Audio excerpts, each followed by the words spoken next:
My great-great-grandfather received his brother Ely's Military Cross Medal.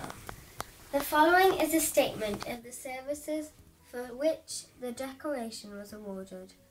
Chaplain Reverend Elijah Cobham met his death in attempting to bring in wounded soldiers under heavy fire. Here am I at the bottom of the family tree with the links to Uncle Ely. From this point, my grandfather and father will carry on the story through some family photograph albums. Following school at Glenarmond in Scotland, Ely went on to Cambridge to study theology and to row for his College 8 on the River Cam. Later, he attended Ridley Hall, also in Cambridge, for training to become a priest. And it makes enjoyable reading to refer to the church family newspaper that later in him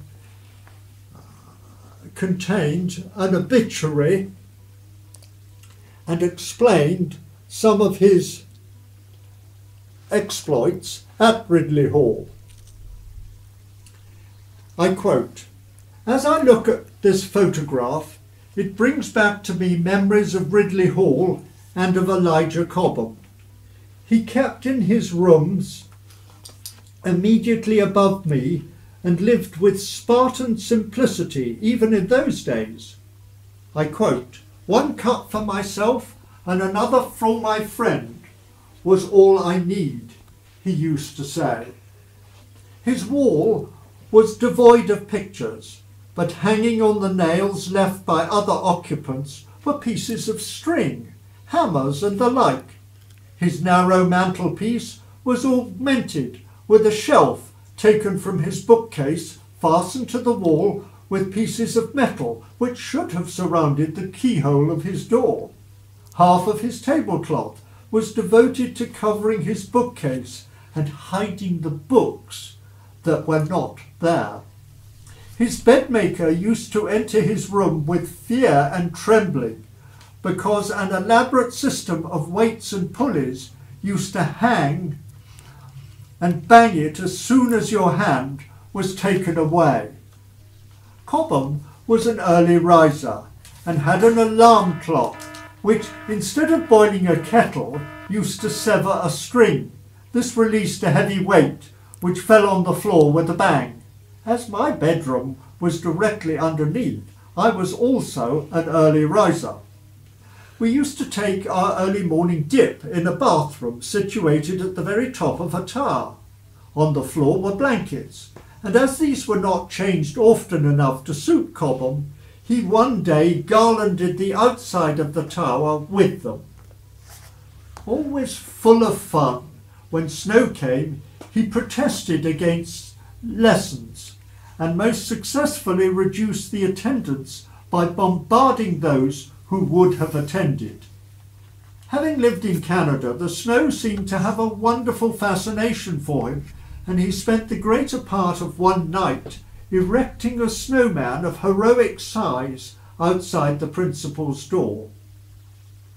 A keen member of the Ridley Fire Brigade, he considered a dry practice was not the real thing. So one day turned on the water, narrowly escaped, destroying the books in the library, and half drowned all the volunteer firemen. On November the 5th, he was very zealous in collecting money for fireworks, and at night he must have struck terror into the hearts of the Newnham College girls with his rockets gaily soaring over their premises. In the summer, when cricket was the game, we used to visit the surrounding villages, and those who went must remember the wild rides they had with Cobham driving the four in hand. But perhaps the most brilliant of all his exploits was at the close of a student meeting. Just after coming out, he saw a university policeman, otherwise known as a proctor, and his bulldogs, "Let's have one of their hats," he said at once, and suiting the action to the word, rushed up to one of the bulldogs, snatched off his tall hat, and ran off laughing with flying gown down King's Parade. A few minutes later he was in my room, watching the bulldog rush past. For a few days there was a hue and cry, and then Cobham sent the man a generous present, signing himself, "Yours truly," out of breath. To the disappointment of many members of the Fishponds community, Ely later decided to go to East Africa as a missionary, where he rode around his large parish near Lake Naivasha in Kenya on a motorbike.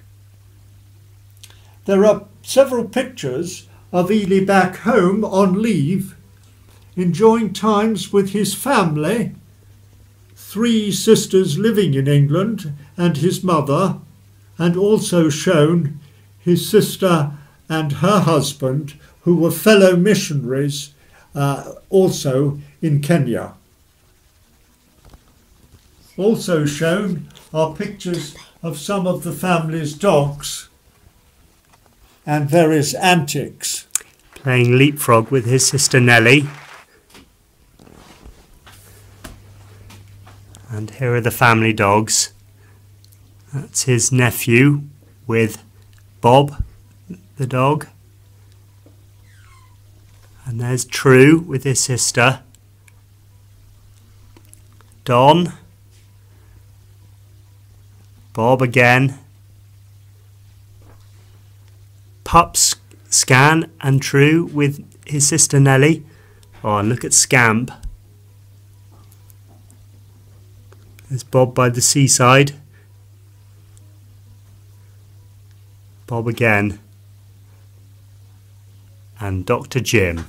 There followed shortly afterwards a letter from the Under-Secretary of State in the Colonial Office. "Sir, I am directed by Mr. Secretary Long to inform you that he has received with deep regret a telegram from the Acting Governor of the East Africa Protectorate stating that the Reverend Elijah Cobham, chaplain attached to King's African Rifles, died of wounds at Mahambra in German East Africa on the 19th of September. Mr. Long desires me to express his sincere sympathy with you in the loss which you have sustained. I am, sir, your obedient servant, H.J. Reed." And here on the table there are various documents, an official telegram also coming from the government.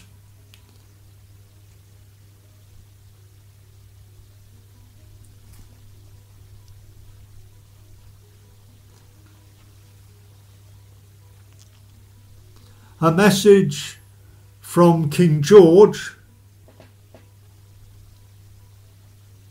expressing his thanks for the life generously given.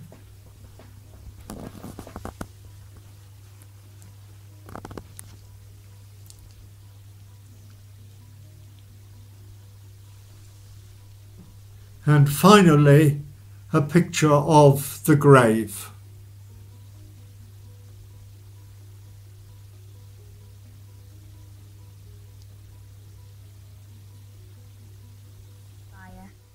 He had already rescued 2 men and was shot whilst bringing in a third.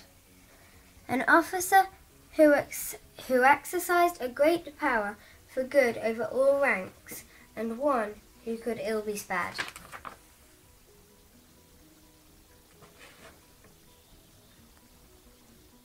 I hope you